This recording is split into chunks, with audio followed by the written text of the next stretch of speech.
համար։ Նայեք, մինչ արդյուն ենք նախաձեռնությունը, խորհրդարանական խմբակցությունները վարչապետի թեկնածություն են, ԿՊ-ից հեռացված երկու պատգամավորներն արդեն իսկ վարչապետի թեկնածու են ասում եւ Էդմոն Մարուկյանի անունն է, ասում են, որ իրենք են առաջադրելու։ Նոր կարդացիա է։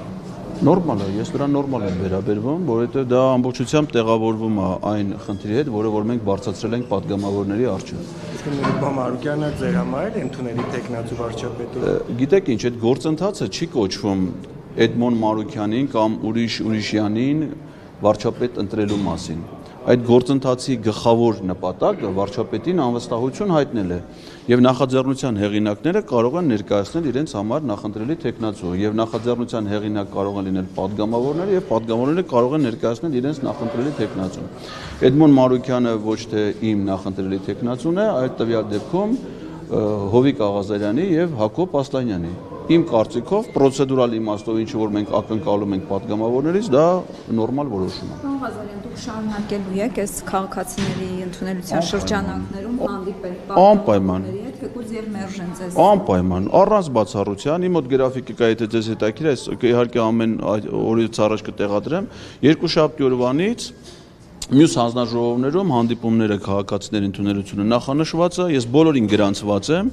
եւ շարունակելու եմ սահմանված օրը եւ ժամին ներկայանալ ազգային ժողով եւ հանդիպել բոլոր падգամավորների հետ, ովքեր որ այդ հանդիպումը կանցկացնեն, առանց բացառության։ Ղազարյան, դուք որպես քաղաքացի եք այստեղ հերթագրվում, թե որպես քաղաքական գործիչ եք, որտեղ ասում են չի ուզում հանդիպել քաղաքական գործիչ Էդգար Ղազարյանին։ Գիտեք ինչ, այդ դասակարգումները, չգիտեմ ինչով է պայմանավորված, դա քաղաքացիներ է, քաղաքական գործիչն էլ է քաղաքացի, դիվանագետն էլ է քաղաքացի, գիտնականն էլ է քաղաքացի, ասենք ես տարբեր կարգավիճակներ ունեմ, ես չգիտեմ պարոն Արշակյանն ինչի առանձնացնում հատկապես դրանցից մեկը եւ падգամավորները կարող են ընդունել նաեւ քաղաքական գործիչ քաղաքացիների դա ասենց նման սահմանափակում, այսինքն ընդունելությունը որ հայտարարված չէ, գրած չէ, քաղաքացիների ընդունելություն բացառությամբ քաղաքական գործիչների կամ բացառությամբ հայերի։ Նա կարող ասել, ես ձեզ չեմ ընդունում, որովհետև դուք հայ եք։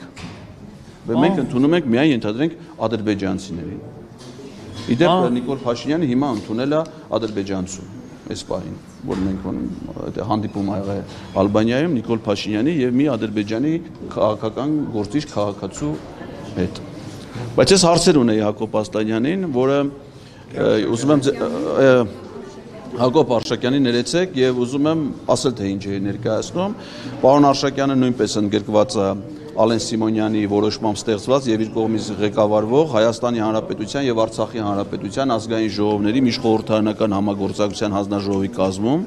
Ուզում եմ իմանալ նրա կարգավիճակը, ինչ գործունեություն են ծավալում այդ հանձնաժողովի շրջանակներում, երբ կլինի հաջորդ նիստը եւ ինչ օրակարգով։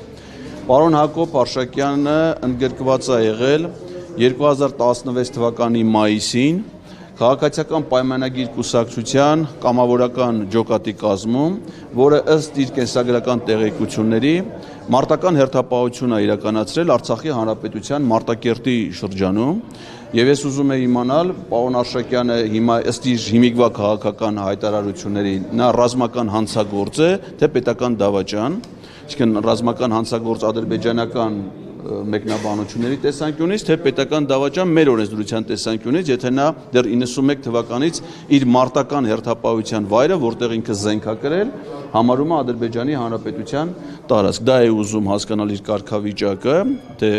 որ երկրի հանդեպ է իրականացրել հանցագործություն, իմ ընկալումներում ինքը գոնե այդ պահին եղել է ազնիվ եւ նվիրյալ քաղաքացի Հայաստանի Հանրապետությանը եւ ծառայություններ է մատուցել մեր պետությանը եւ ժողովրդին։ Ուզում եմ իր ընկալումները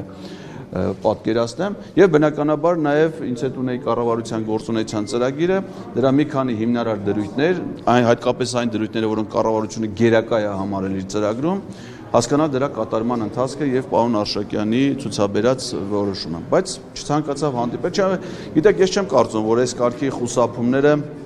այս խնդրի լուծումն են։ Տպավորություն եմ, որ սրանով իրենք գեներացնում են այն հանրային մեծ շարժումը, որը մենք էլ ենք նախատեսում, որ պետք է իրականացվի, այսինքն եթե ինձ մենակ չի հաջողվում հանդիպել պարոն Արշակյանի հետ,